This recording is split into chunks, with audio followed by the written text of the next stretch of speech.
Are the Toronto Maple Leafs really looking at Yegor Chinakhov, a 23-year-old winger with a history of injuries and inconsistent play, as the answer to their physical presence and forechecking woes? Or is this just another desperate attempt to find a cheap fix when what they truly need is a proven, reliable top-six forward who won't spend half the season in the infirmary? Alright folks, we need to talk about the latest name to surface in the Toronto Maple Leafs' seemingly endless search for offensive depth and a tougher identity. The season hasn't started as smoothly as many hoped. 3 wins, 3 losses, and a tie, and the team is clearly still searching for consistency. While the core talent is undeniable, the early returns have highlighted familiar gaps: a lack of physical presence, inconsistent forechecking, and a need for more depth scoring. And now, according to whispers from behind the scenes, General Manager Brad Treliving is reportedly looking at Yegor Chinakhov, the 23-year-old left winger from the Columbus Blue Jackets, as a potential solution. But before we get too excited, we need to seriously scrutinize whether Chinakhov is the right fit, or this is just another risky gamble that could backfire. Let's start with what makes Chinakhov an intriguing target. He's a big kid, standing 6'3" and weighing 203 pounds. That's the kind of size and strength that Craig Berube's system demands. He's also shown flashes of genuine offensive skill. In his 3rd NHL season, he's accumulated 16 goals and 13 assists in 53 games, demonstrating that he can produce and contribute offensively. He's got a strong shot, he's not afraid to go to the net, and he can create opportunities. The idea is that he could bring more physicality, better forechecking, and a much-needed boost to the Leafs' secondary scoring, potentially slotting into the second line. The proposed trade scenario, as floated in the report, involves a swap of young, underutilized wingers, Chinakhov to Toronto and Nick Robertson to Columbus. For both players, this would represent a fresh start. Robertson, as we've discussed ad nauseum, has been stuck in limbo in Toronto, unable to secure consistent ice time despite his offensive talent. A move to Columbus could offer him the minutes and development opportunities he desperately needs. For Chinakhov, a move to a competitive team like Toronto could provide a new environment to thrive in, away from the struggles of a rebuilding Blue Jacket squad. The report suggests that the Maple Leafs have already initiated conversations with Columbus, which indicates genuine interest. And from a strategic standpoint, acquiring a player with Chinakhov's physical attributes and offensive potential for a relatively low-cost Robertson, plus potentially other assets, could be seen as a smart, calculated risk.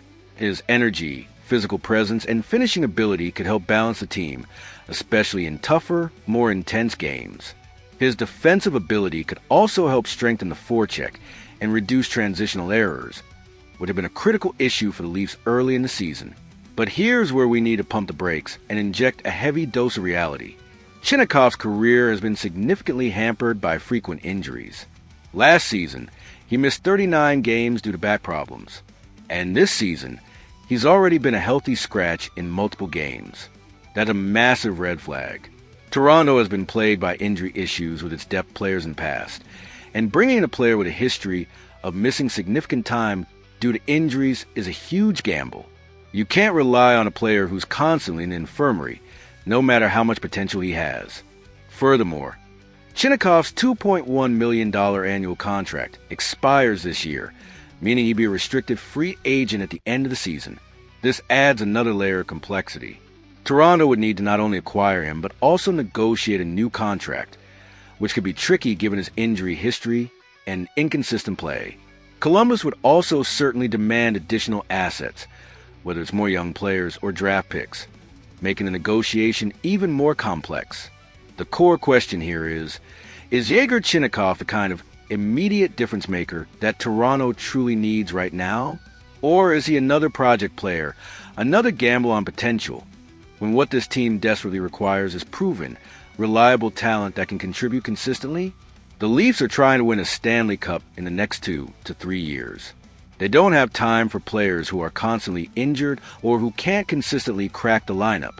While the idea of adding size, strength, and offensive potential is appealing, the reality of Chinakhov's injury history and inconsistent performance makes this a high-risk proposition. Toronto needs to be extremely careful not to fall into the trap of acquiring another player who promises much but delivers little due to health or performance issues. They need to ensure that any trade for Chinakhov is not just about potential, but about a clear path to consistent NHL contribution. The article concludes by asking, will Yegor Chinakhov really wear the Maple Leafs jersey? If he does, Toronto would gain a talented player, but also take on significant risk. They would need to act fast to secure him before other teams enter the bidding, but they also need to calculate that risk very carefully. My take?